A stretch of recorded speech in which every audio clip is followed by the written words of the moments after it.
Architects, and you're listening to the Sports Desk here on Sin 90.7 with Liam and Alex. And yeah, we got a bumper show, a lot to discuss. Oh, we do. It's a massive show. And we're going to start off with some good news. We're going to start off with the negative, and I think everyone knows what the negative news will be when it comes to Sports Desk. Let's start off with Sydney FC's. Could you ask for a better start to a season? No. But looking at the AFL, I think North Melbourne would like a better continuation of the season. Yes, let's hope they don't completely forget about North Melbourne. Yeah, 9-0, and then, oh boy. Oh, at least... Oh, they played... I know Sydney are playing... they play Perth, which is a contender. Then I've got Brisbane. And then they have... Adelaide. Then they have... In a few weeks' time, they play Melbourne City. They do win the FA Cup final November 30th. But they've tied... Sorry, they're one behind Melbourne Victory's 06-07 season, which they were 7-0. Sydney FC at the moment are 6-0. And in a 10 league competition, which is more than when Victory was in, is a much better performance. Yeah. They've also tied with... So they've also kicked the most goals in the first 6 rounds with 16. And their first 2 games, which were both 4-0, was a good start to that. The big question is, just looking at it now, if the season ended tomorrow, it would be kind of like the 2008 AFL season type of thing. Who will play Geelong? Sydney FC's there. I don't see a team beating Sydney FC. But with Melbourne City, who are second, Brisbane Roar, Melbourne Victory, Perth Glory, Wellington Phoenix making up the top 6, none of them look like a credible threat yet. Yeah. But, I do have a but here. And I'm a big but man. Brisbane Roar do play Sydney FC. And I heard it after I said it. Don't worry. I think we should play Baby Got Back. Maybe a bit later. But this round, the A-League was Remembrance round. And I think, as a spectacle, I think they did a brilliant job. I thought they might just do something Friday night for the Adelaide-Brisbane game, because that was Remembrance Day. But they did it pretty much like Anzac Day round in the AFL and NRL. They did it beautifully. Oh, yeah. That's good. They did the minute silence. They did the last post. They did everything beautifully. And I love the poppies on all of the jerseys. That was good. Good touch. But we'll go through the round, actually, while we're here. Yeah. Melbourne City started off on Thursday, and I feel bad because I completely missed it. I had no idea this game was on until I woke up Friday morning, and I saw City won 2-1. You were like, oh, there's a result for a game that I forgot. Yes. On Friday night, the Adelaide United, who are trying to win their first game after winning the premiership last year, drew 1-1. Yeah. And if you're Western Bulldogs, Cronulla Sharks, Chicago Cubs, Adelaide United haven't won a game. Leicester City are in the bottom half of the EPL ladder.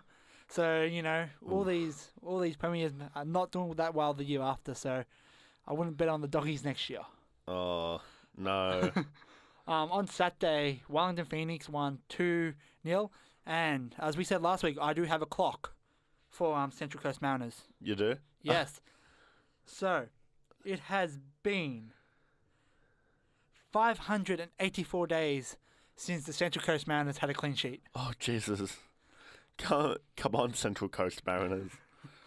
And then later in that day, Melbourne Victory defeated Western Sydney Wanderers 3-0. They didn't have Rojas. Rojas was off on international duties. I honestly will think Rojas will be an early favourite for their Best and Fairest award for the year. Can't remember what it's called. He's got the most assists. I think he's third in the most goals. So he's doing quite well. Then the final game of the Remembrance round for the A-League, the Sydney FC defeated Perth Glory, won the Challengers 4-1, and actually Sydney FC scored all 5 goals. Ooh. Ryan Grant scored an own goal in the 62nd minute for Perth Glory's only goal. Yeah. So at the moment, Sydney FC are untouchable. They look like the team to beat this year. You reckon? When you're 6-0, I know North Melbourne, though. North Melbourne, when they were 9-0, they defeated, I think the only credible team they defeated was the Bulldogs. Yeah. I'm trying to think of their start. And Adelaide. They defeated Adelaide in round 1. Then I think they defeated Brisbane, then Melbourne by a kick. And they were 50 points up at one stage in that game. So, unless a team does a North Melbourne and absolutely choke, and let's face it, North Melbourne was They were lucky. There was the top 8. It was they didn't look like a finals team. Yeah, and I think part of the reason why they still managed to make it in there was their start. Well, yeah, they won 3 games after that. Yeah, that's right. And one was a week later, so... Yeah, that's hopefully Sydney FC doesn't do North Melbourne. But I don't think there's... Like we were saying about North Melbourne, they didn't beat really... They defeated Bulldogs and they defeated Adelaide. Apart from that, they didn't defeat 2 credible teams. Yeah. Where there's only a 10-team competition. And Sydney FC's defeated most of them already. Yeah, true. True, they have. They haven't played Melbourne City. They haven't played Adelaide, and they haven't played Brisbane. City might give them trouble. Yeah, Sydney. Well, they're playing up in Brisbane next week. Yeah. So who knows? I was saying City might give Sydney trouble. Yeah, and I was just saying they're playing Brisbane next week as well, so that could be an issue. Yeah, Brisbane comes and goes. Well, Brisbane's. Well, some of the teams. I think Brisbane are probably the most successful team in terms of, they the only team to go back to back. They won 3 out of 4, and Western Sydney Wanderers have all but one. They've been in this is their 5th season, and they made 3 grand finals, and one they didn't make at all. Yeah, true. So it's gonna be interesting to see how the rest of the season plays out. Yeah. We're gonna go to a song. This is Nikola Tesla by 8 and 8, and you're listening to the Sports Desk on Sin 90.7.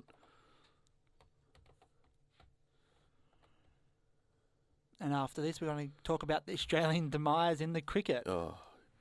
That was Nikola Tesla by 8 and 8. You're listening to the Sports Desk on Sin 90.7 with Liam and Alex. We're going to jump right into the game that even the weather doesn't want to see happen. Comedy Central special here.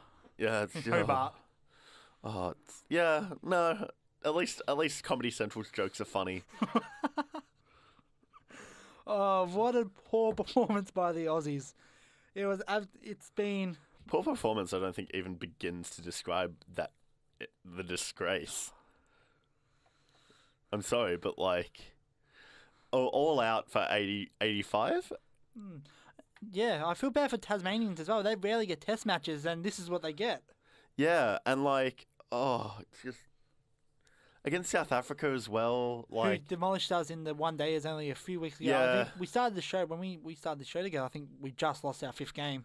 Yeah. Apart from Steve Smith, who's the only one who showed any bit of heart or soul in this. Considering Sean Marsh is out of the squad due to injury. Yeah. Sorry, what was that? There seemed to be no rain anyways today, so the game should be fine, but... Well, let's go through Comeback the rain. fall of wickets here. Well, it's not. David Warner was out for 1. So 1 for 2, David Warner was out. 2 for 2, Burns. 3 for 8, Khawaja. 4 for 8, Vokes. 5 for 17, Ferguson. 6 for 31, Neville. 7 for 59, Meaney. 8 for 66, Stark. 9 for 76, Hazelwood. And 10 for 85, Nathan Lyon in the 32nd and the 0.5 overs. Our highest scorer was Steve Smith, not out for 48. I know he hit it. There was a 3 he should not have taken. They put Nathan Lyon on strike. And he should not have done that. He should have stuck with the 2. I know they were talking about how Steve Smith's he has a lot of faith in his bowlers when it comes to batting. But yeah, maybe less faith because they're not as good as So I think part of it was that we used to have a good. Johnson used to know how to bat. Johnson knew how to bat, and he could do it. I think Johnson was. He was very. Johnson was not good enough a batsman to be an all-rounder, and too good of a bowler in comparison to his batting to be considered an all-rounder. But he was one of those players when he only had a best in the world or terrible. There was no medium for Johnson. And Warner's, I think, the same, which is not something you want out of an opener.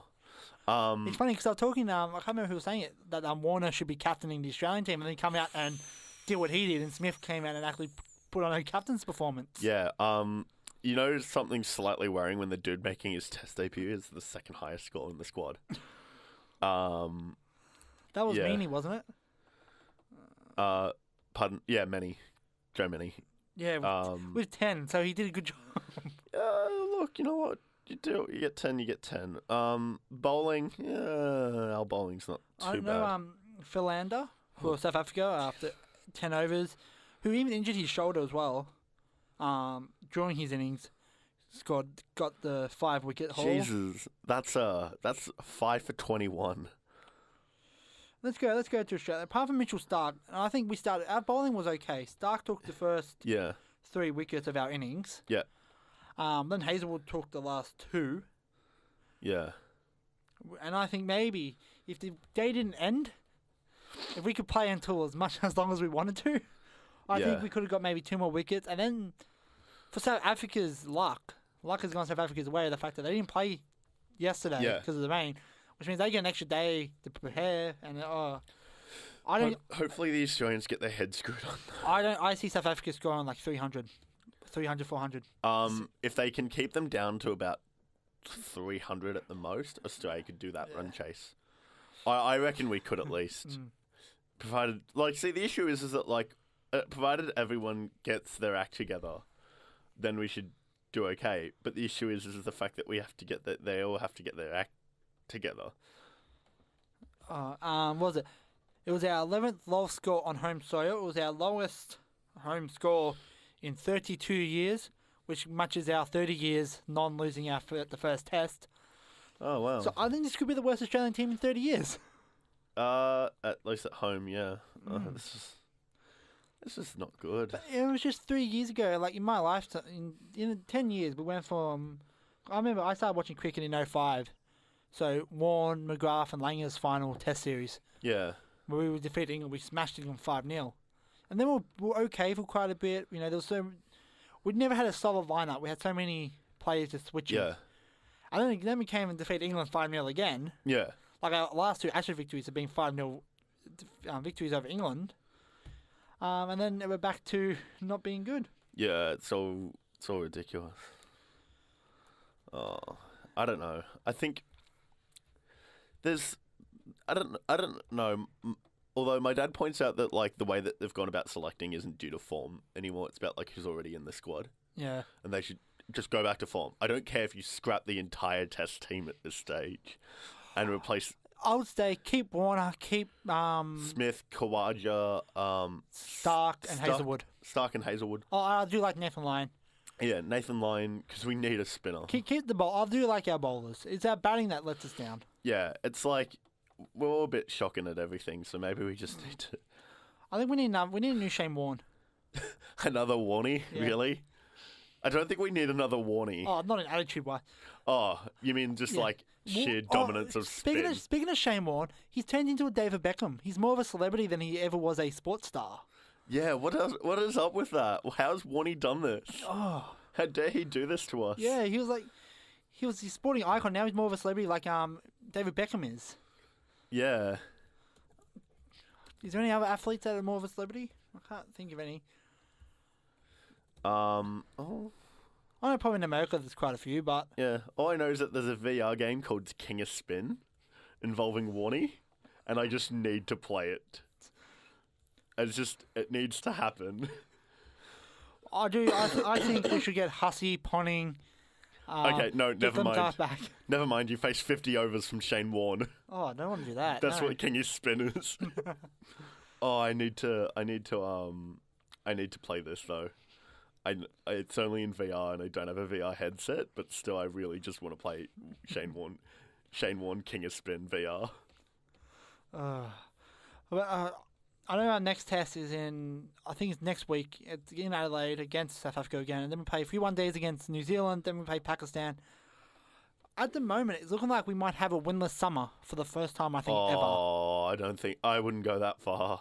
Well, our one-days aren't doing too good. Our test squad is doing terrible. Yeah, I doubt it, though. I think we'll win at least something, but, hopefully we win a series, but we will at least win a couple of tests. And even in one-dayers, we won the World Cup last year, and it's just... We're going for a really bad patch, Australia, at the moment. Yeah, let's... As much as... cricket's a weird sport. It's a sport that people it's boring, but it's probably the most popular sport in Australia still. Yeah, you're right, it probably is. Yeah, I don't know. You know who we need back, actually? Binger. We need Binger back. Really, come on. I love Brett Lee. He's coming into a celebrity. Have you seen Brett Lee memes? Yeah, Brett Lee memes are the best memes. All about eating Wheat Bix. All of them about eating Wheat I think we should give Australia a pack of Wheat Bix and we'll be sweet. Yeah. According to the back of my box, apparently Steve Smith does 4. Step up your game. See, this is why we're losing, because Steve Smith only does 4 Wheat Bix. Maybe we should just give them all a bit of some Wheat Bix. I think it's time to go to a song. And we're going to talk about the Brownlow Medal. This is I Don't Like Cricket, I Love It by 6 and Out, which has Brett Lee in it. You know. You're listening to the Sports Desk on Sin 90.7. That was I Don't Like Cricket, I Love It by 6 and Out. You're listening to the Sports Desk on Sin 90.7. Yes, now time for some serious issues. And it's a confusing one. This is Joe Watson Brownlow saga. He, as everyone knows, he gave it back on Friday. Did he know he was going to get stripped from it and that's why he gave it back? Or was it out of pure heart and loyalty? You know, it's something you will never know. I think he gave it up because he got stripped of it, honestly. Oh, I did think that too. I remember reading somewhere that, they were like, oh, Joe Watson doesn't have... now the AFL committee doesn't have to make that difficult decision. Yeah. And I'm thinking the incredibly obvious one. But the big question now is, and I know it's going to be mixed opinions, and no matter what the result is tomorrow, it'll be a mixed opinion. Does Trent Cotchin and Sam Mitchell get the Brownlow Medal? Part of me doesn't want anyone awarded a Brownlow in that year just because it's so tainted. Because of this saga, it feels so... It doesn't feel like anyone really deserves it. It just feels like... it's and just then a tainted thing. On the other hand, for me as well, I think there needs to be a winner. And it's not like a premiership like with Melbourne Storm a few years ago, where I don't think anyone wants to win a premiership and not be able to hold up the cup. Yeah. Where at least Sam Mitchell and Trent Cotchin can get the Brownlow Medal and can have the... they probably won't get on the night and people raise glasses, but they'll get a little ceremony for their own. I think there should be a winner.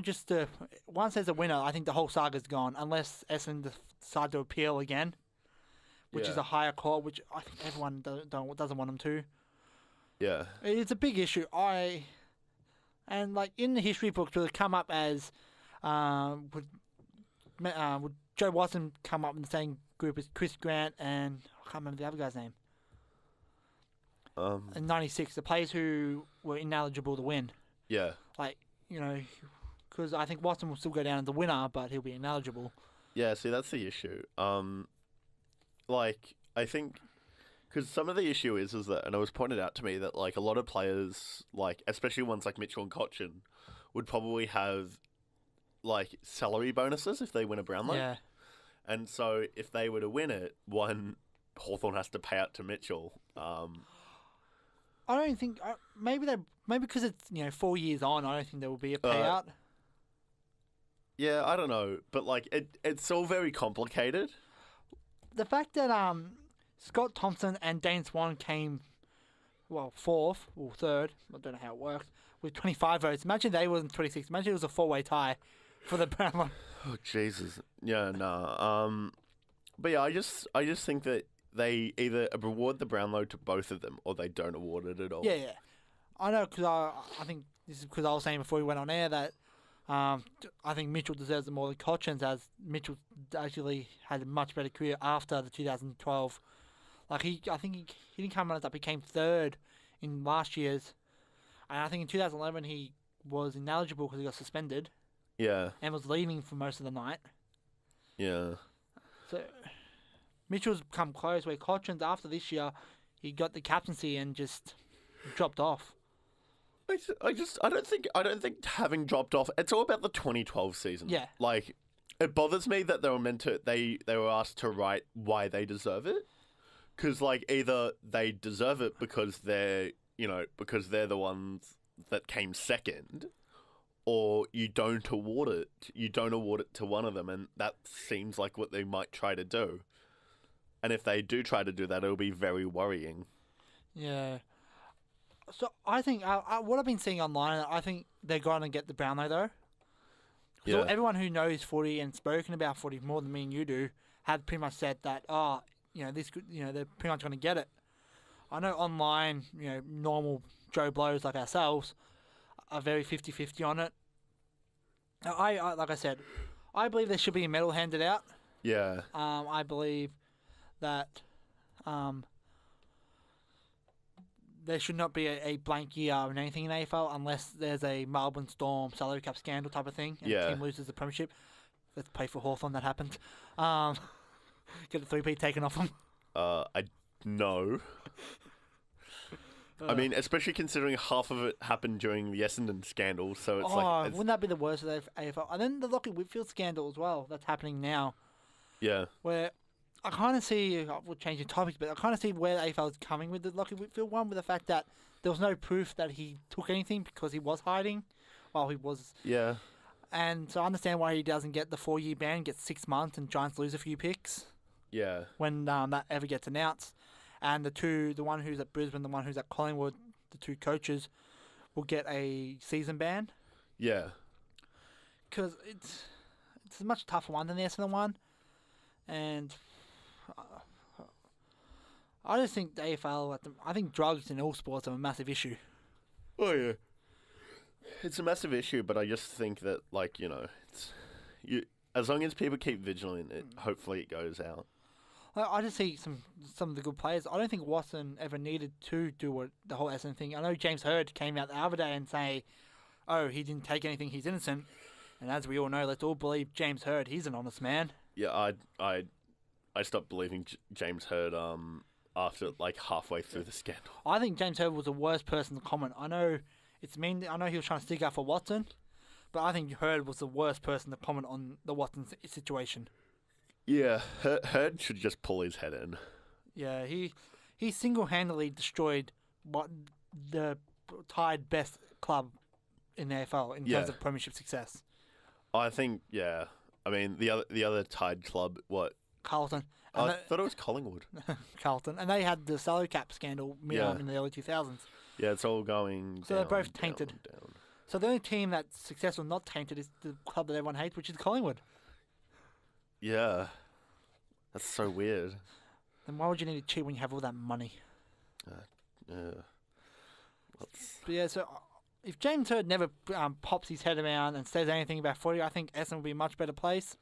Maybe in 20 years' time, he can come back for a AFL 2000 rerun, and Oh, no, I don't think James Hird will ever come back. Hopefully, I just want him to go away and stay away. So do I. I think he doesn't care about the sport. He doesn't care about the club. Oh no, he's like I said, he single-handedly destroyed the club. All he cares about is himself, and I just don't. And how that's what annoyed me the most. He has not taken responsibility for what happened. He still blames everyone else but himself. Yeah, and like you're the coach, you're the one in charge. Take the blame. This is the Brownlow medalist, premiership captain, Norm Smith medalist, coach. One probably up there with Dick Reynolds, John Coleman as Essendon's greatest ever player. But he always has about and now himself he still. He's probably will be as loved as Brent Stanton is when the crowd turns on him. Oh, yeah. Yeah, let's just... James, I'm just... Because I don't know about you, but I grew up with the big three. Well, I'll say big five, actually. Michael Voss, Nathan Buckley, James Hird, Anthony Koutafidis, and Mark Rashudo. Yeah. Oh, maybe Glenn Archer. We'll chuck Glenn Archer in there for good measure. Yeah. They're the larger-than-life players, like the Pavlich, the Revolts type of thing. Yeah. And Voss did a good job. Unfairly got sacked. Cooter's gone into hiding. He lives in a cabin in the woods. Yeah. Rashudo. Buckley should have been sacked 2 years ago. Yeah, Buckley's only rested on like what Mick Mel does. Yeah, but at least he's not. At least I think he's trying. You can say he destroyed their premiership list, which is fair to say he did. But James Hird has destroyed a club. Yeah, and I think we'll leave it there before it gets too heated. Yeah. This is The Distance by Cake. You're listening to the Sports Desk on Sin 90.7. That was The Distance by Cake, and you're listening to the Sports Desk on Sin 90.7. Yes, and let's talk about a sport Australia's actually good at. Rugby league. It's very rare to say Australia's good at the sport at the moment. In the Four Nations, which is played over in England at the moment, Australia has qualified. Well, they qualified last week for the Four Nation finals. Have made the Four Nation finals every year since it started off in 2009. They will play New Zealand after Australia downed England 36-18 last night. Where New Zealand, the team they're playing, were almost close to disaster, drawing with Scotland 18-18. Yeah. For New Zealand's conference, they have defeated Australia both times they played. Yeah. So they're both on 2. So they're playing next week when they play. They'll be playing for the winner win their 3rd championship. Yeah. Australia's, like I said last week, Australia has defeated England twice. New Zealand's defeated Australia twice. So New Zealand, even though Australia will probably go in their heavy favourites, New Zealand has the fact that they defeated the Aussies both times they played. Swap over to Union, which the internationals are going on at the moment, and Australia defeated Scotland. We defeated the Scots 23-22 in the internationals, which I think they all played over in America. I'm actually not sure, but we'll talk about a team that's red hot at the moment. We'll talk about the Irish, the luck of the Irish. In the internationals in rugby. Yeah. Well, in the internationals in rugby, they down Canada. Yeah. 21-52. Yeah. And in the soccer, they defeated. If I can get it up, who they defeated. We'll talk about Conor McGregor first. While I look it up, Conor McGregor, an Irish MMA fighter, has the only person in history to win 2 championships in 2 different weight classes. Yeah. Who did he defeat? Who did defeat? Conor McGregor. They defeated Eddie Alvarez. Yeah. Conor McGregor. I know he said. I love what he said after the title though. Where's my insert bad word here title? Because he only got one, not his both. And I know Conor McGregor said he might be retiring actually soon. I know he said that him and Ronda Rousey, 2 of the big names when it comes to MMA, are both on their way out soonish. Not, I won't say now, but they'll be on their way out soon. So yeah, and in the World Cup qualifier for the Irish, they have defeated Austria 1-0. Yeah. Which put them on top of their group with 3 wins, 1 draw. So almost a perfect start. Speaking of World Cup qualifiers, actually, the Socceroos play this week. Oh yeah, who do we play? We play Thailand. Thailand. Okay. But I think this is a must-win for the Socceroos when it comes to, because we've got a tough group. We have I'll get the thing up for you. Asian World Cup qualifiers. So we play Thailand. Where you have. We also have like Iraq, UAE. We had Japan. Yeah. We played Japan. Japan's I think really close to us. We have We've played Kazakhstan and Bangladesh and. So we have Saudi Arabia, who are first in their group. We drew with them. Then we drew with Japan, who is 3rd. So we're above Japan. Yeah. Where Japan. Is Saudi Arabia first in our group? Yep. I thought we were first in our group. No, we're 2nd. Where Japan play Saudi Arabia and we play Thailand. So either way, we could be first or be straight out 2nd in the group, which is good, considering we don't play again until March next year. Thailand is on the bottom of the list. Yeah, this is a must-win for Australia in the fact that then we play Iraq in March, and then the UAE. Yeah, UAE. And then we play Saudi Arabia, and then we go back to Japan, and then we play Thailand. Yeah. So this is pretty much our World Cup. If we can defeat Thailand and either Japan or Saudi Arabia lose, or even draw, and this is a must-win for the Aussies. Yeah. To get to and it's good for Australian soccer the fact that making the World Cup's now a must. Yeah. We're no longer the 06, oh my god, we made it now, we need to make it. No, well, see, the issue is that like we need to keep making it to keep the interest in soccer alive. As soon as we don't make it, people will just fall off. One of the things. Hopefully, like, I honestly think our worst World Cup campaign was probably 2010. I'm not counting 1977. No, 1974. Really? You reckon 2010 was our worst? Yeah, because I think at least we had such a tough group in 2014 with Spain, Germany, and Chile.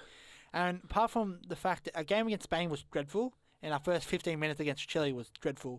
Yeah. But apart from that, I think we put in a good fight. Yeah. With Tim Cahill scoring 3 of our 4 goals in that tournament.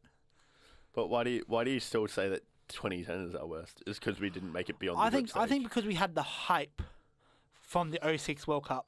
Yeah. But I know it's weird, and like we qualified with a draw. Like Yeah.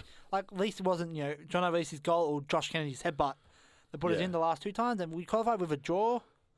Like wasn't that exciting, and we just we got smashed by Germany to start it off, and that was a bad start. Then we drew with Ghana, and then we lost Yeah. to so then we defeated Serbia. Yeah. So we pretty much actually had the same result, 1-1-1. Yeah. That we had, but- Like, I get it, but like, still, well, to be fair, the only reason why we didn't make it was goal difference. I'll ask you a question to see your World Cup knowledge. Who was Okay. the only undefeated team in the 2010 World Cup? In 2010? Yeah, Got to be Spain. They won it. New Zealand. New Zealand, what? 3 draws in their group stage. Oh, that's not on. The only team that did not lose a game in the 2010 World Cup was New Zealand. Oh, but a draw is like they didn't make it beyond the group stage. I wouldn't say they're undefeated. They Though. were the only team that did not lose a game in that World Cup. Because Spain lost their first game against Sweden. Remember that? It's not winning though. Still, they were still undefeated. I s- In soccer, a draw is as good as not as good as a win, but at least you don't lose. No, I don't count that. Honestly, I don't. That was Like, the I only get where you're undefeated team. coming from, but like, it just never like if you're all draws and you don't make it beyond the group stage, have you really done anything? I think it was much. Well, there was only New Zealand's second World Cup, so they did quite good for their Yeah. second. Well, the fact that they didn't make it in 2014 was probably a bit of a letdown. Yeah, I suppose. I think they should get out of the Oceania region, join Australia in the Asian Oh. region. No, if they're doing not that well in the Asian region, At the moment, they're not. No, but I know they won their last game. Rojas scored 2 goals. okay. Yeah, I don't know. Let's go to a song. This is Radioactive by Imagine Dragons. And then we're going to the American sports after this. You're listening to Sports Listeners in 90.7. That was Radioactive by Imagine Dragons, and you're listening to the Sports Desk on Sin 90.7. And you were telling me about an interesting win by the Brisbane Bullets, was it? Yes, a very interesting win. The Brisbane Bullets, the NBL team, defeated the Cairns Taipans 84-76. Not because the final siren went or the final whistle, it was because the lights went out. Oh, really? Yes, so they had, you couldn't really play in the dark, so they called it a win. Because there was a storm in Cairns. Really? But, like, wouldn't they just call it a tie or something? I think it was too close towards the end of the game. They said it was abandoned. But yeah, like, surely. Oh, just 90 seconds remaining, 84-76. See, You could still catch up with that, but still, I see where they're going.